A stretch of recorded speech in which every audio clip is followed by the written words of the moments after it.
Hello friends, welcome back to my channel. जय श्री कृष्ण। महाभारत में एक पर्व है, विराट पर्व, जिसमें पांडवों के 12 वर्ष के वनवास के बाद बिताए गए 1 वर्ष के अज्ञातवास का वर्णन है। यह समय द्रौपदी ने सहित विराट राज्य के राज्य में बिताया था। इस काल में वे सभी विराट राज्य के दास बनकर युधिष्ठिर, कंक, भीम, बल्लभ, अर्जुन, भृंगलला, नकुल, ग्रंथिक, सहदेव, तंत्रीपाल और द्रौपदी सरेंद्री के नाम से छुपकर उस नगर में रहे। उधर हस्तिनापुर में दुर्योधन किसी भी परिस्थिति में उन्हें ढूंढ निकालना चाहता था, ताकि शर्त के अनुसार वे फिर से 12 वर्ष के वनवास के लिए जा सके। इसी बीच विराट के साले कीचक की नज़र द्रौपदी पर पड़ी और वह उसे पाने को आतुर हो गया। द्रौपदी की रक्षा के लिए भीम ने कीचक का वध कर दिया। कीचक बहुत बलवान था और उसका वध करना केवल भीम, द्रोण, बलराम, कर्ण, दुर्योधन और भीम के लिए ही संभव था। इसलिए दुर्योधन को यह समझा गया कि हो सकता है कि कीचक का वध भीष्म ने किया है, तो उसका अज्ञातवास भंग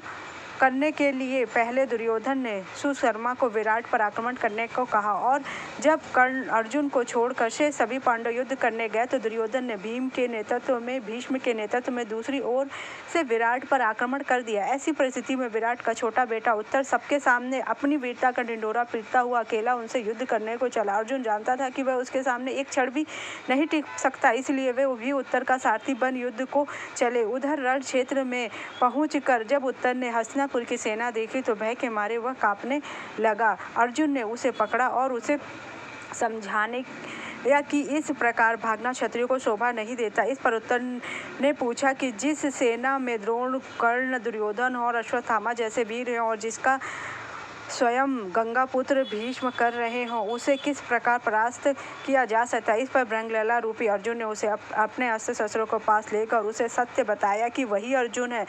जब उत्तर की शंका दूर हुई तो अर्जुन ने सारथी बनकर अपने को कहा और रणभूमि में आए। इस प्रकार अर्जुन को रणभूमि में आया देख दोनों ओर से युद्ध की घोषणा कर दी गई और अर्जुन एक एक कर सबके दृढ़ दुशासन, दुर्योधन तो खैर धनुर्विद्या में अर्जुन के सामने क्या टिक पाते। उन्हें बड़ी जल्दी हरा कर अर्जुन अश्वत्थामा से युद्ध करने लगा।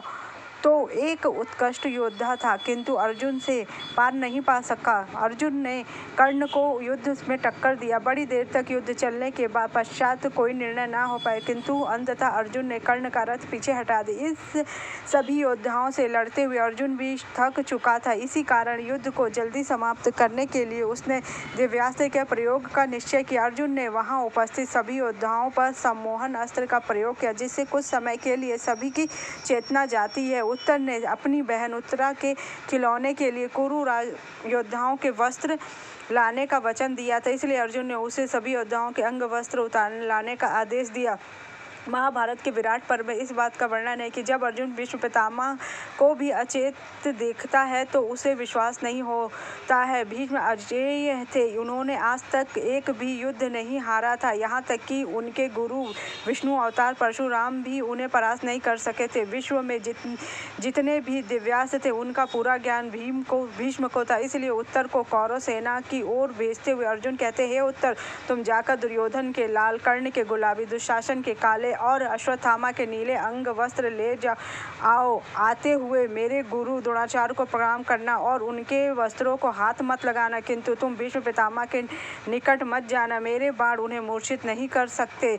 मुझे विश्वास नहीं है कि संसार का कोई भी दिव्यास्त्र उन्हें अचेत कर सकता है। क्या जिस योद्धा को भगवान परशुराम भी परास्त ना कर सके और जिन्हें ब्रह्मास्त्र सहित संसार के समस्त दिव्यास्त्रों और उनके अतिरिक्त का ज्ञान है, उन्हें एक साधारण सा सम्मोहन अचेत नहीं करता। मुझे लगता है कि मेरे प्रति उनके प्रेम के कारण अचेत होने का स्वांग कर रहे हैं।